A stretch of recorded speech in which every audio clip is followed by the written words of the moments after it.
Hello guys, magandang araw po sa inyo. Nandito po ako sa restaurant sa tapat ng dagat na ito, sa tapat ng beach. Yan ang pasyalan dito guys, park nila. Ang ganda ng view, lalo na sa paglubog ng araw. Ang ganda dito, ang ganda tingnan. Yan o, kaya lang dito pag gabi, daming tao, daming malimos. At yan ang restaurant dito guys. Maraming restaurant dito guys, at ito yung napili naming kainan. Mga seafoods na nandito. Seafoods. At ito yung mga tinda nila dito guys. Hindi mo basta-basta madala rin to sa Pinas pag bibili ka ng ganitong klaseng ano dito. Kasi hinihinga nila ng resibo at saka yung papel nito, iwan ko kung permit o ano yan.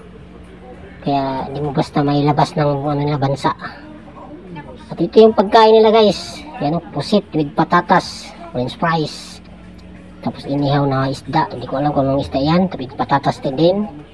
At saka diyan, isda pa rin with patatas. Sana may ano, gulay. Yan ang pagkain dito guys.